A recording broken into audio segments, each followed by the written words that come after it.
নমস্কার বন্ধুরা, অনেক দিন বাদে আমি জয়তী চলে এসেছি একটি নতুন লং ভিডিও নিয়ে এবং লং ভিডিওর মাধ্যমে তোমাদের সঙ্গে একটু আড্ডা দিতে।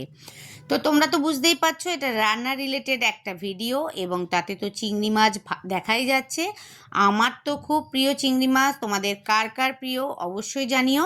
মণ্ডলবাবু চিংড়ি মাছটা ধুয়ে পরিষ্কার করে অলরেডি ভিডিও করার আগেই ফ্রাই করে রেখেছে। এদিকে ধনে পাতাও কুচি কুচি করে কেটে ভালো করে ধুয়ে আবার জলে ভিজিয়ে রেখেছে যাতে বালি বালি থেকে না যায়। তো যাই হোক, এরপরে ধনেপাতার একটা পেস্টও মণ্ডলবাবু বানিয়ে ফেললো।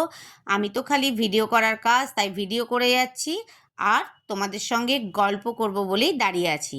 দেখো, ধনেপাতা তো শীতকালে মানে তার ফ্রেগরেন্স যেটা অপূর্ব অপূর্ব।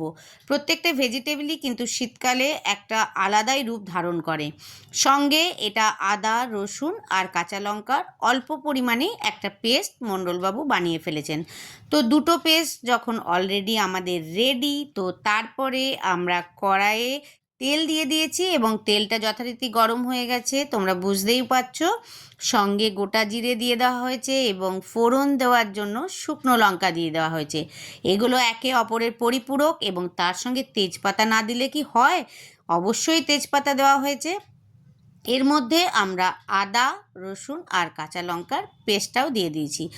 তার মধ্যে আমাদের তো সবারই একটা স্বভাবই থাকে, বাটি কাচিয়ে থালা কাচিয়ে যেমন খাবো, সেমনি বাটিতে যদি একটু মশলা লেগে থাকে সেটা জল দিয়ে আমরা ওটা মিশিয়ে আবার দিয়ে ফেলি। এর মধ্যে দেখো আমরা পরিমাণ মতো হলুদ দিলাম এবং তার সঙ্গে পরিমাণ মতো স্বাদ অনুসারে আমরা লবণও দিয়ে দিলাম।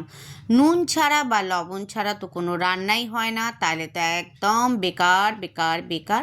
তো যাই হোক, এবার মশলাটা আমরা কিন্তু ভালোভাবে কষিয়ে ফেলবো, কেননা যত অল্প টাইমে রান্নাই হোক, একটু কষানো যদি কোনো রান্না ভালো না হয় তাহলে কিন্তু একদম খেতে টেস্ট হয় না, একটা মশলা মশলা গন্ধ ওঠে। এরপর আমরা যে পেস্টটা বানিয়ে ফেলেছি, মানে আমাদের হিরোর এন্ট্রি হয়ে গেছে, মানে ধনেপাতার এন্ট্রি হয়ে গেছে। ধনেপাতার পেস্টটা আমরা অলরেডি এটার মধ্যে দিয়ে দিয়েছি। দেখো কি শাইন, একটা ফেসিয়াল করলেও কিন্তু এত শাইন হয় না যেটা এই রান্নাটাতে শাইন হচ্ছে। মানে অপূর্ব অপূর্ব, যেমন সুন্দর একটা ফ্রেগরেন্স উঠছে ধনেপাতার, কি বলবো। পাশে আমার মণ্ডলবাবু দুটো কাঁচা লঙ্কা নিয়ে একদম পিস পিস করে কেটে রেখেছে, এদিকে লেবুরও 8 টুকরো কেটে রেখেছে, যাতে লেবু দিলে স্বাদটা আরও আরও আরও হয়, জাস্ট ওয়াও, মাইন্ড ব্লোয়িং। তো যাই হোক, এই দেখো ধনেপাতাটা কষতে কষতে একটা দেখতে পাচ্ছ সুন্দর, আমি যে দাঁড়িয়ে ফ্রেগরেন্সটা নিচ্ছি মানে তোমাদেরকে বলে বোঝাতে পারবো না। সঙ্গে আমাদের হিরোইনের এন্ট্রি এবারে কিন্তু, মানে আমাদের চিংড়ি মাছের এন্ট্রি।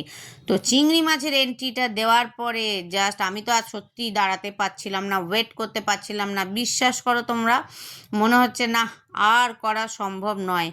এরপরে রান্না প্রায় রেডি শেষের দিকে, তখন অলরেডি আমাদের মণ্ডলবাবু লেবুটা দিয়ে দিল। জাস্ট একটু টক টক, এদিকে ধনে পাতা, এদিকে চিংড়ি, মানে সব মিলিয়ে একাকার। আমি তো আর ওয়েট করতে পারছি না। তো দেখো আমাদের রান্না রেডি, আমাদের রেসিপি রেডি। এর মধ্যে কিন্তু কোনো জিরে ধনে এক্সট্রা কিছুই দেবে না কেউ। তোমরা এইভাবে রান্না করে দেখো, খুব অল্প টাইমে রান্না, খালি কষিও একটু ভালো করে।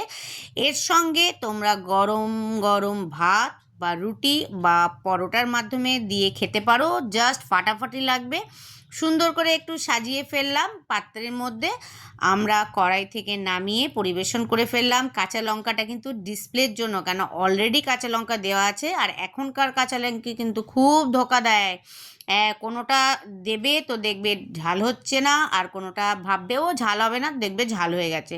তো যাই হোক, আমি তো রান্নার রেসিপি দেখিয়ে ফেললাম, তোমাদের কেমন লাগলো অবশ্যই জানিও। আমরা তো খেয়ে খুব খুব খুব হ্যাপি। তো তোমরাও একবার ঘরে ট্রাই করো, খাবে এবং জানাবে। Tata, bye bye.